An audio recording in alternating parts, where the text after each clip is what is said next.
Did you know most stretches for relieving sciatica might actually make the pain worse? After years helping patients over 60 finally get lasting relief from nerve pain, I've discovered most were treating it completely wrong. So in this video, I'm going to show you the real hidden cause of your sciatic pain and how you can instantly take pressure off the nerve and help you move freely again. Here's the part almost everyone gets wrong. When they feel the pain shooting down their leg, they try to fix it by stretching their hamstrings, foam rolling their calves, and digging into their glutes with a massage gun. But none of that actually fixes the pain. In fact, it can sometimes make things worse because they're treating the symptom, not the real cause. Let me explain. Your nerves are kind of like electrical wires. And when a wire gets damaged or pinched, you might see the light flicker at the other end, even though the bulb itself is perfectly fine. Your sciatic nerve is the longest nerve in your body. It runs from your lower spine through your hips and thighs and all the way down to your feet. So when that nerve gets irritated or compressed higher up in your back, you feel the pain down your leg, far from the actual source of the problem. So what's actually putting pressure on the sciatic nerve? Well, that depends on your age. If you're in your 30s to 50s, the discs in your spine are like soft cushions between your bones. And when you're younger, those discs are still well hydrated, they're plump, full of fluid, and under a lot of internal pressure. So if you bend awkwardly, lift something the wrong way, sit too much, or twist suddenly, that pressure can force some of the disc material to push out, which is like a toothpaste from a tube. And that's what we call a disc herniation, and that puts pressure on the nerve. But if you're over 60, sciatica usually happens because of natural wear and tear in your spine.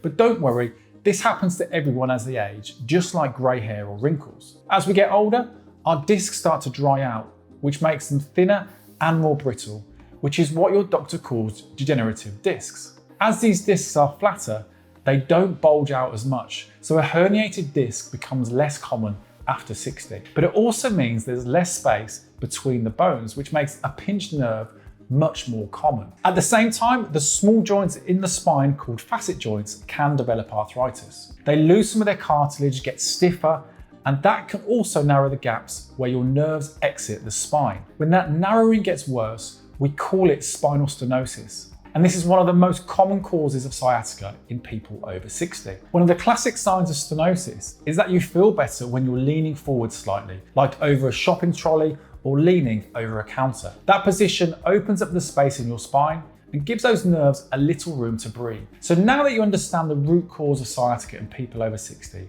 how can you instantly take pressure off the nerve and help you move freely again? Luckily, there's a great way to manage it. There's 3 simple exercises you can do to create a bit more space around the nerve, reduce pressure, and start giving you some immediate relief. Let's start with an easy movement you can do right now.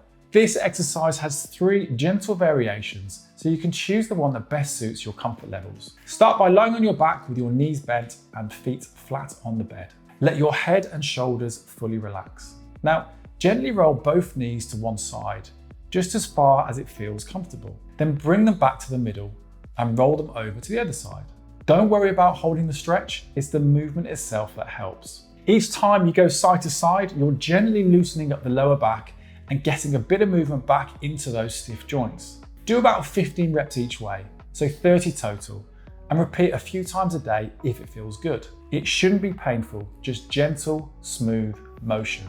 Once you've done your knee rolls, you can go straight into the next one. Stay lying on your back, knees bent. Bring one leg up, start with the side that's giving you trouble. You can hold over the knee or behind the thigh, whatever's more comfortable. Then gently pull the knee up towards your chest just until you feel a light stretch. We're not forcing anything here, just moving until you feel a gentle stretch or light stiffness, then ease off again. This helps you get a bit of flexion back into your spine, which can take the pressure off the nerve. Do about 15 reps on one side, then switch and do the same on the other side. If that felt good and you want a bit more stretch, you can do the same movement, but with both knees at once. Bring both legs up and hold behind the thighs. Pull your knees gently towards your chest, letting your pelvis roll underneath you. Make sure your head and shoulders stay relaxed. They shouldn't lift off the pillow. This one gives your lower back a nice, even stretch. Again, about 15 reps is a good place to start. If the first exercise feels a bit too easy, or if you're not noticing much relief, then it's time to move on to something slightly more effective. This next movement builds on what we've already done, gently opening up the lumbar spine even further, taking even more pressure off the sciatic nerve. But before we dive in, there's one quick but important caution we need to cover.